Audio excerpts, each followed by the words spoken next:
But can we come to treat thoughts just like any other phenomenon? If a bird sings in the background as I'm talking, you don't suddenly have to pay attention to it, do you? You might notice it, and it's okay, and it's pleasant. You don't have to immediately zoom in involuntarily to that sound. What if thoughts were just another sound coming and going inside? So let's do some zooming in and zooming out here now, and we'll unhook our attention from the phenomena of thoughts. You'll see that we can actually not pay attention to anything or pay attention to the subjectivity. And then as we figure this out, as we see more and more often that I can just have my attention open, we'll find this deep sense of freedom. So let's start with our eyes open again, and just pick any object in the room that you're sitting in. Any object at all. Doesn't matter. It could be something, an animal, it could be a human being, it could be a supposedly inanimate object. And as your eyes are looking at that object, just become aware of the space, the empty space around that object.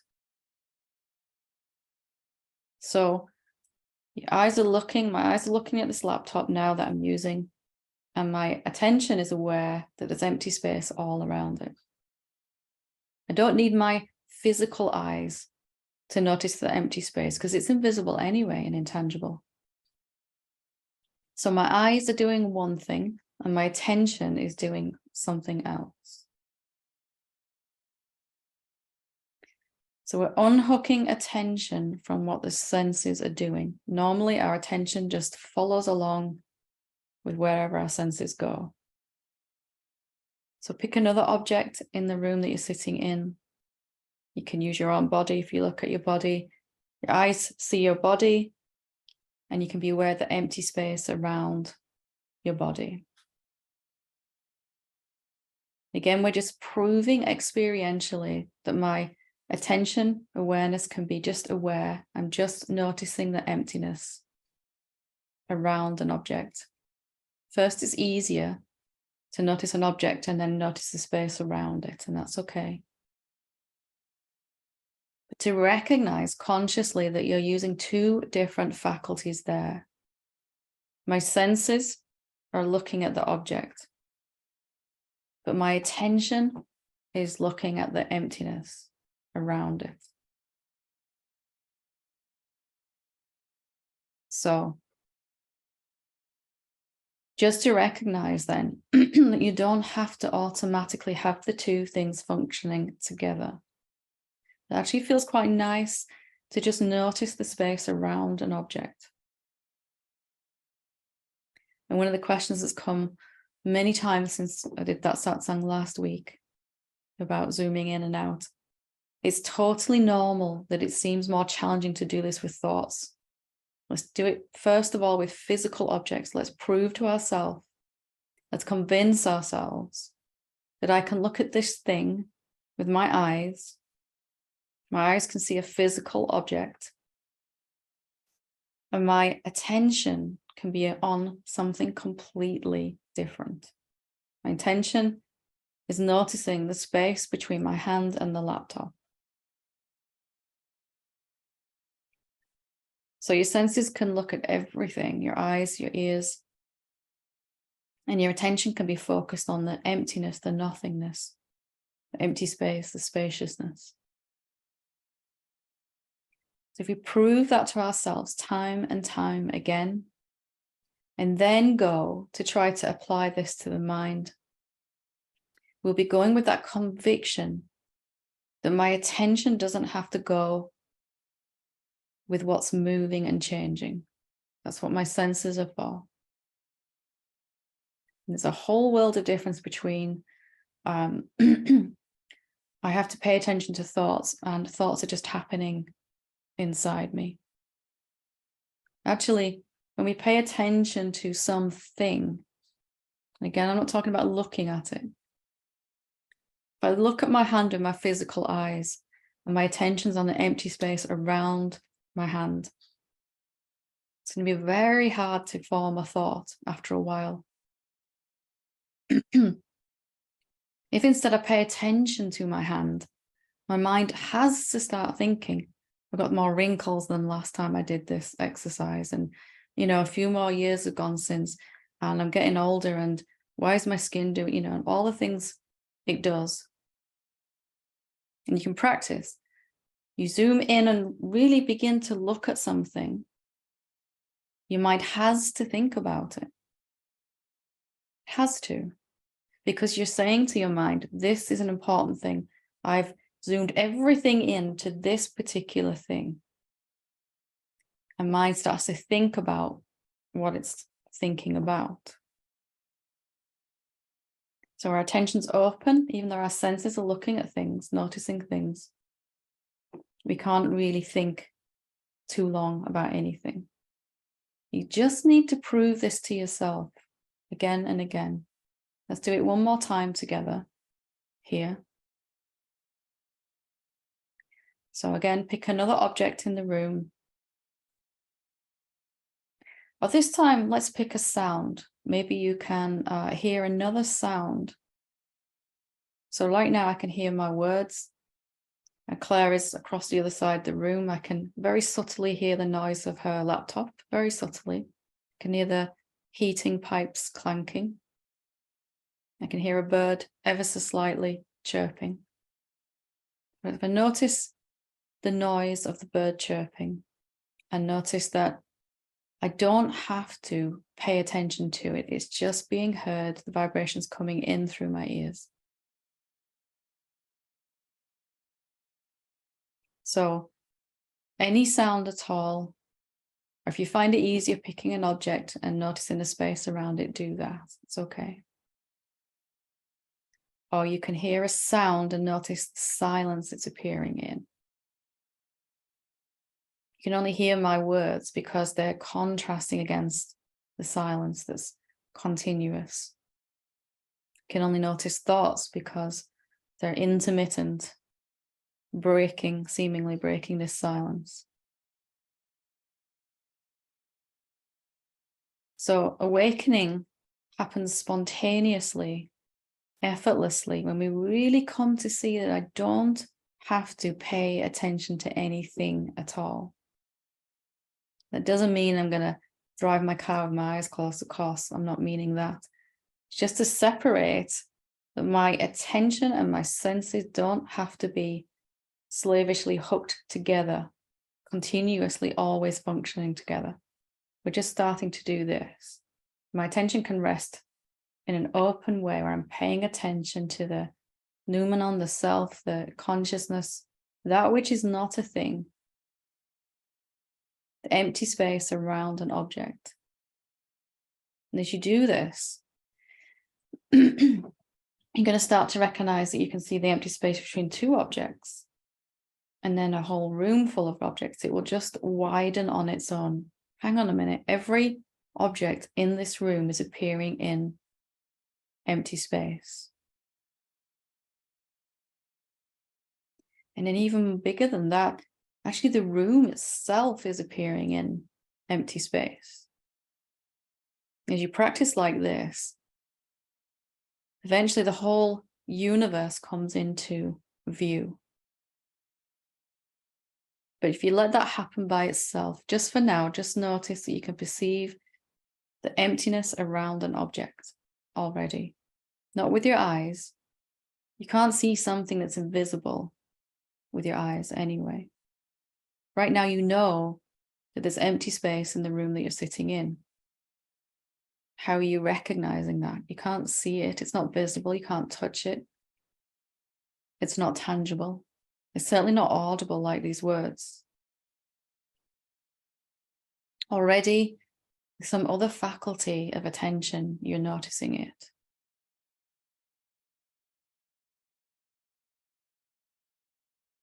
So as you start to really get this fundamental principle of meditation, my attention can be steered, trained, brought back to the emptiness. And it doesn't have to move every time and contract around an object of thought every time mind thinks. Imagine the effect of that. You're sat there in meditation, you're actually finally in some deep peace. Finally, you're feeling some quietness and peace. And the mind talks. And it makes no difference at all. The mind talks about how much progress you're making in meditation. And off we go again. Oh, we pay attention to those thoughts because they feel better. So we're just unhooking attention from the mind itself. Mind is just a movement, like raindrops falling out of the sky. Thoughts fall out of the self, the awareness. And they last for as long as they last, and then they vanish. Why do we give them such priority treatment? Where do we upgrade them to first class phenomena, you know? And again, I'm not against thoughts. We just want to come to a point where we treat them equally like any other phenomena. And then freedom happens spontaneously as you realize deeply and experientially, like we've done today, I don't have to pay attention to anything. I can walk through my whole life as I practice this, with my attention just resting on the emptiness in which the objects are appearing. My senses, my body, and my mind will all function quite adequately by themselves. In fact, even more efficiently. The only difference is we won't be suffering because we're not paying attention to stuff, to thoughts.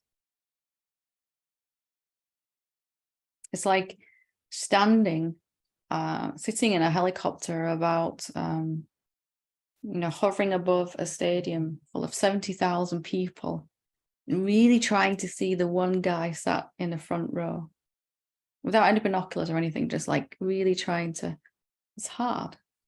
Instead, you just open your attention and whatever moves then moves by itself. So the understanding is I don't have to pay attention to phenomena of thought. They'll come and go anyway. Practice this with visible objects that you can see with your eyes first until you really get it. Really, I don't have to do that thing that I always do.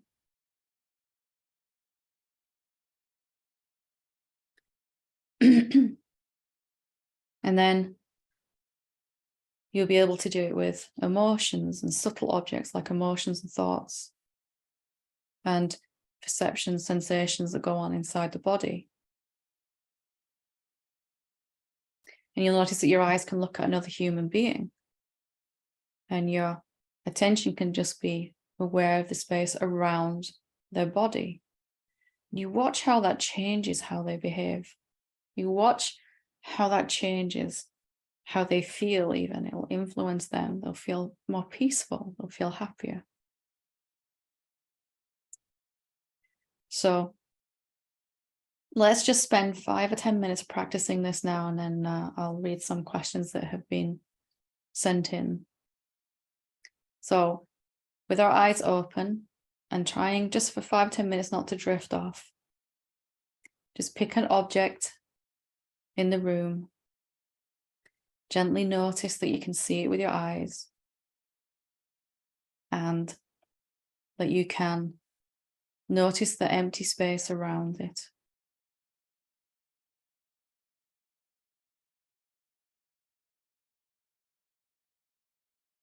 And just let's be super aware how long you pay attention to that empty space. I'm aware of the space, I'm aware of the space, I'm aware of the space, I'm aware. Oh, gone back to thoughts again. I'm aware of the space. At some point, your mind will start to comment on this. You're doing really well at this. You're getting this more than you did last week. I don't get what she's saying today. I understood it last week, but now I'm confused. Commentary on your progress on this. Just coming back to the space around an object in the room. Or if there's two objects close together, you can notice the space between them, whichever you feel most comfortable with.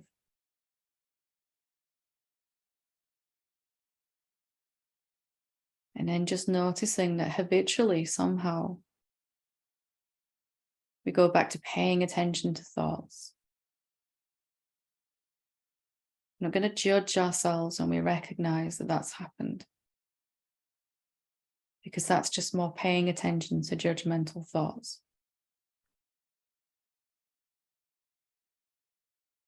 Just bringing your attention back again. Pick an object, any object, and notice the space around it. You don't have to stare or strain your eyes. You can blink as normal, all of that. Notice how your body responds when attention's noticing the empty space. Notice how your mind inherently begins to quieten down. Begin to see that thoughts are generated by paying attention to something.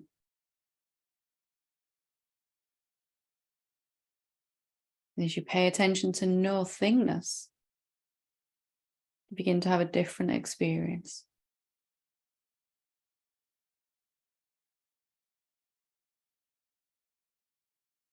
We call this zooming out, just bringing attention back to this open stance, where you're not paying attention to anything. There's just awareness.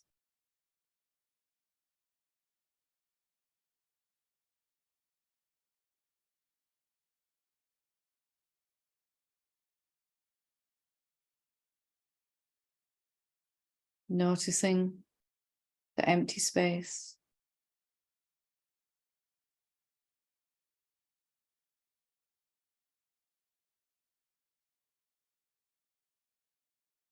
And if you want to, you can close your eyes, notice the empty space around your body. You don't need your eyes open to see it, just noticing. I can perceive the empty space around my body. And my body begins to relax when I do that.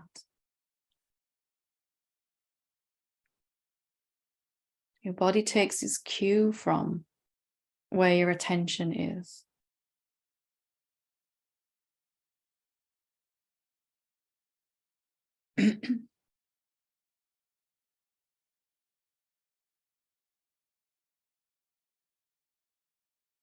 So whatever object you're noticing, you notice the space around it. Proving to ourselves right now that attention doesn't have to go with thoughts. You don't have to think about things.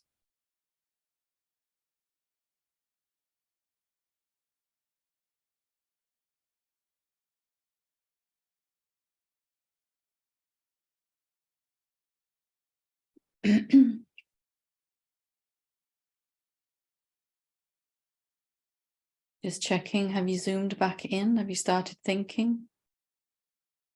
Can you zoom back out again? Notice the empty space around an object. No judgment, just habit.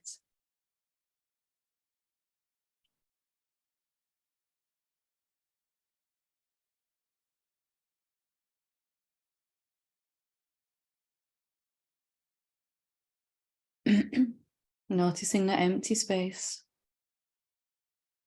with your eyes open or closed. There's my body, there's space all around it.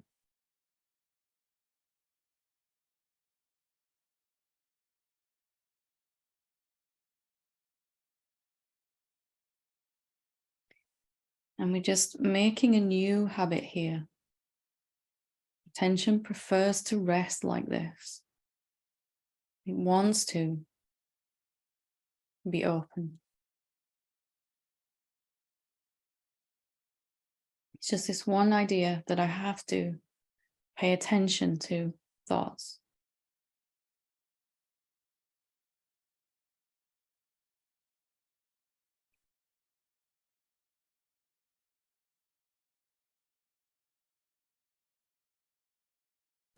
So, whatever your experience there, you probably found that your attention habitually went back to thoughts, especially if you practice this on your own.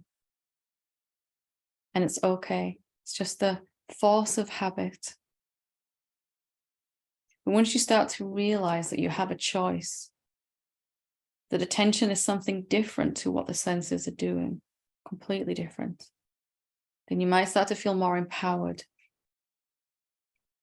And you'll just begin to notice the thoughts that feel really important to pay attention to. Our mind says, I have to pay attention to these thoughts because they're thinking about this problem that needs fixing in my life. If I don't think about this problem that needs fixing in my life, it'll never get resolved. In actuality, because I'm thinking about this problem in my life, this problem is in my life. They're one and the same thing. Inner thoughts about the issue and the issue, outer, same, one thing. So as I unhook my attention from the thoughts about this person or this thing, and I just notice it, the thing has to change too, has to resolve. So I'd really urge you just to, whichever way you feel most natural, with your eyes open or closed, just to practice what we've done today. Prove to yourself, because there's no point me telling you only, because otherwise it's just going to be more knowledge in your head. But experiencing directly that I can be watching nothingness with my attention and watching something with my eyes, that can become my continuous, effortless, permanent mode of being just by practicing this. That's what all awakened beings have done. They just listen. They don't listen to anything in particular. They're just aware. There's just awareness. There's no thing to be aware of in the end. The end point of meditation then is when we've come to prefer resting attention this way so much. It feels so good in the body as it builds, as we get used to it, peace, quietness, contentment, satisfaction, and then love and joy, and then bliss. It becomes more and more continuous as we're not hemorrhaging energy paying attention to these thoughts. And then paying attention to thoughts just begets more thoughts and more thoughts and more thoughts. And then there's more to pay attention to, and we're exhausted by the end of the day. Thoughts about how to fix a problem can never fix a problem. The mind doesn't know that, so it keeps thinking. It needs you to unhook your attention from it.